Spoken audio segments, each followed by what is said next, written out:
Hello friends, welcome to my channel. Seetharama ಗುರುವಾರದ promo ಸಂಚಿಕೆನಲ್ಲಿ ಏನಾಗುತ್ತೆ ಅಂತ ಚಿಕ್ಕದಾಗಿ ಈ ವಿಡಿಯೋನಲ್ಲಿ ನೋಡೋಣ ಬನ್ನಿ. ಅದಕ್ಕೂ ಮುಂಚೆ ಯಾರೆಲ್ಲ ನನ್ನ ಚಾನೆಲ್ ನಲ್ಲಿ ವಿಡಿಯೋಸ್ ನ ಸಬ್ಸ್ಕ್ರೈಬ್ ಮಾಡಿದೀರಾ ನೋಡ್ತಿದ್ದೀರೋ ಪ್ಲೀಸ್ ಸಬ್ಸ್ಕ್ರೈಬ್ ಮಾಡಿಕೊಂಡು ಫುಲ್ ವಿಡಿಯೋನ ನೋಡಿ. ಹಾಗೆ ವಿಡಿಯೋ ಇಷ್ಟ ಆದ್ರೆ ಲೈಕ್ ಕೊಡೋದು ಮರಿಬೇಡಿ. ಕ್ರಿಮಿನಲ್ ಲಾಯರ್ ರುದ್ರ ಪ್ರತಾಪ್ ಇಂದ ಸೀತಾ ಸಿಹಿಗೆ ತೊಂದರೆ ಆಗ್ತಿರೋದು ಗೊತ್ತಾದ ರಾಮ್ ಅವನಿಗಾಗಿ ಹುಡುಕಾಟ ಶುರು ಮಾಡಿದ್ದಾರೆ. ಇತ್ತ ಪ್ರತಾಪ್ ತನ್ನ ಮೋಸದ ಮಾತುಗಳಿಂದ ಮರಳು ಮಾಡಿ, ಮುಂಚೆ ನಾನು ಒಬ್ಬ ಹುಡುಗಿನ ಪ್ರೀತಿ ಮಾಡ್ತಾ ಇದ್ದೆ, ಆದ್ರೆ ಅವಳನ್ನ ಮರ್ತಿದ್ದೀನಿ. ಆದ್ರೆ ಆ ಹುಡುಗಿನ ಮದುವೆ ಆಗ್ತಾ ಇರೋ ಹುಡುಗ ನನ್ನ ಮೇಲೆ ದ್ವೇಷ ಕಾರ್ತಿದ್ದಾನೆ. ನನ್ನ ಈ ಸ್ಥಿತಿಗೆ ಅವನೇ ಕಾರಣ.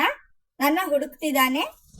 ದಯವಿಟ್ಟು ನಿಮ್ಮ ಹಾಸ್ಪಿಟಲ್ ಅಲ್ಲೇ ಕೆಲಸ ಕೊಡಿ, ನಾನು ಅಲ್ಲೇ ಇರ್ತೀನಿ, ಪ್ಲೀಸ್ ಹೆಲ್ಪ್ ಮಾಡಿ ಅಂತ ಸೆಂಟಿಮೆಂಟಲ್ ಸ್ಟೋರಿ ಒಂದು ಹೇಳಿ ಅಂಜಲಿ ಕಣ್ಣಲ್ಲಿ ನೀರು ತರಿಸಿ ಅಂಜಲಿ ಜೊತೆ ಒಂದು ಸೆಲ್ಫಿ ಫೋಟೋವನ್ನು ತಗೊಂಡಿದ್ದಾನೆ. ನಿಮ್ಮ ಟ್ರೀಟ್ಮೆಂಟ್ಗೆ ನಾನೇ ದುಡ್ಡು ಕೊಡ್ತೀನಿ, ಪಂಚಕರ್ಮ ಟ್ರೀಟ್ಮೆಂಟ್ ಅಂತ ಹೇಳಿ ಅಡ್ಮಿಟ್ ಮಾಡ್ಕೊಳ್ತೀನಿ, ನಿಮ್ಮ ವಿಷಯ ಯಾರತ್ರನೂ ಹೇಳಲ್ಲ, ಭಯ ಪಟ್ಕೋಬೇಡಿ ಅಂತ ಪ್ರತಾಪ್ಗೆ ಧೈರ್ಯ ಹೇಳಿದಾಳೆ ಅಂಜಲಿ. ಇನ್ನು ಅಂಜಲಿ ಮೊಬೈಲ್ ಅಲ್ಲಿ RP ಫೋಟೋ ಇದೆ ಅಂತ ಸಿಹಿಯಿಂದ ಗೊತ್ತಾದ ರಾಮ್ ಅಶೋಕನ ಹತ್ರ ಹೇಳಿದ್ದಾರೆ. ಅಂಜಲಿ ಬಂದ ಮೇಲೆ ಅದರ ವಿಷಯ ಮಾತಾಡಬೇಕು ಅಂತ ಅಶೋಕ್ ನಿರ್ಧಾರ ಮಾಡಿದ್ದಾರೆ.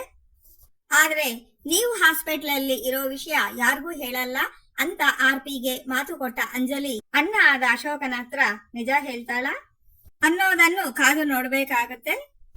ಇನ್ನು ಸೀತಾ ಸೂರಿ ತಾತನ ಹತ್ರ ವಟಾರದಲ್ಲಿ ಇರೋ ಶಾಂತಮ್ಮಜ್ಜಿ ಮೂರ್ತಿ ತಾತನೇ ನನಗೆ ಅಪ್ಪ ಅಮ್ಮ, ಅಣ್ಣ ಅತ್ತಿಗೆ ಬೇರೆ ಮನೆಯಲ್ಲಿ ಇರ್ತಾರೆ ಅಂತ ಹೇಳಿರ್ತಾಳೆ. ಹಾಗಾಗಿ ಸೂರಿ ತಾತ ಸೀತಾ ಮದುವೆ ವಿಷಯ ಮಾತಾಡೋದಕ್ಕೆ ಶಾಂತಮ್ಮನ ವಟಾರಕ್ಕೆ ಬಂದಿದ್ದಾರೆ. ಕಾರಿಂದ ಇಳಿದ ಸೂರಿ ತಾತನ್ನ ನೋಡಿ ಹಾಯ್ ಮಿಸ್ಟರ್ ಸನ್ ಅಂತ ಓಡೋಡಿ ಬಂದಿದ್ದಾಳೆ ಸಿಹಿ. ಹೇಗಿದೆಯಾ ಪುಟ್ಟಿ ಅಂತ ಖುಷಿಯಿಂದ ತಾತ ಕೇಳ್ತಿರೋದು ನೋಡಿ ನಾನು ಸೂಪರ್ ಅಂತ ಸಿಹಿ ಹೇಳ್ತಾಳೆ.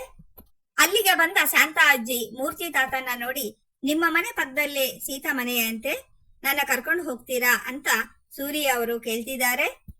ನಾನು ಕರ್ಕೊಂಡು ಹೋಗ್ತೀನಿ ಮಿಸ್ಟರ್ ಸನ್ ಅಂತ ನಮ್ಮ ಸಿಹಿ ಪುಟ್ಟಿ ಮುದ್ದಾಗಿ ಹೇಳ್ತಿದ್ದಾಳೆ. ಹೌದಾ ಪುಟ್ಟಿ, ನಡಿ ಮತ್ತೆ ಅಂತ ಹೇಳಿದ ಸೂರಿ ತಾತನ್ನ ಸೀತಾ ಮನೆಗೆ ಕರ್ಕೊಂಡು ಬಂದು ಇದೇ ಸೀತಾ ಮನೆ, ಬನ್ನಿ ಒಳಗಡೆ ಹೋಗೋಣ ಅಂತ ಕರೀತಿದ್ದಾಳೆ. ಬೇಡ ಪುಟ್ಟಿ, ಮನೆ ಓನರ್ ಸೀತಾ ಅವರು ಇಲ್ಲ ಅಂದಾಗ ಹಾಗೆಲ್ಲ ಬಾಗಿಲು ತೆಗೆದು ನಾವೇ ಒಳಗಡೆ ಹೋಗ್ಬಾರ್ದು, ಅವರು ಬರೋವರೆಗೂ ಕಾಯ್ಬೇಕು ಅಂತ ಹೇಳ್ತಿದ್ದಾರೆ. ಆಗ ಸಿಹಿ ಇದು ನನ್ನ ಮನೆ, ನಾನು ಸೀತಮ್ಮನ ಮಗಳು ಅಂತ ಹೇಳಿದ್ದು ಕೇಳಿ ಸೂರಿ ತಾತನಿಗೆ ಶಾಕ್ ಆಗಿದೆ. ಅದೇ ಸಮಯಕ್ಕೆ ಆಫೀಸಿಂದ ಸೀತಾನು ಅಲ್ಲಿಗೆ ಬಂದಿದ್ದಾಳೆ. ಸೀತಮ್ಮ, ನಾನು ನಿನ್ನ ಮಗಳು ಅಂತ ಇವರಿಗೆ ಕ್ಲಿಯರ್ ಆಗಿ ಹೇಳು, ಇವರು ನನ್ನ ಮಾತು ನಂಬುತ್ತಾ ಇಲ್ಲ ಅಂತ ಸಿಹಿ ಸೀತಮ್ಮನಿಗೆ ಹೇಳ್ತಿದ್ದಾಳೆ. ಇದು ನಿಜಾನ ಅಂತ ಸೀತಾನ ನೋಡ್ತಾ ಇದ್ದಾರೆ ಸೂರಿ ತಾತ. ಈಗ ಸೀತಾಗೆ ಸಿಹಿ ಯಾರು, ಯಾರ ಮಗಳು ಅನ್ನೋ ಸತ್ಯಗಳು ಹೇಳೋ ಸಮಯ ಬಂದಿದೆ. ಮುಂದಿನ ಸಂಚಿಕೆಯಲ್ಲಿ ಸಿಹಿ ಜನ್ಮ ವೃತ್ತಾಂತ ಬಯಲಾಗಲಿದೆ. ಮುಂದಿನ ವಿಡಿಯೋನಲ್ಲಿ ಸಿಹಿ ಯಾರು, ಯಾರ ಮಗಳು ಅನ್ನೋ ವಿವರಗಳು ಅಪ್ಲೋಡ್ ಮಾಡ್ತೀನಿ. ಮುಂದಿನ ಅಪ್ಡೇಟ್ಸ್ಗಾಗಿ ಚಾನೆಲ್ನ ಸಬ್ಸ್ಕ್ರೈಬ್ ಮಾಡಿಕೊಂಡು ಸಪೋರ್ಟ್ ಮಾಡಿ. ವೀಕ್ಷಕರಿಗೆ ಧನ್ಯವಾದಗಳು.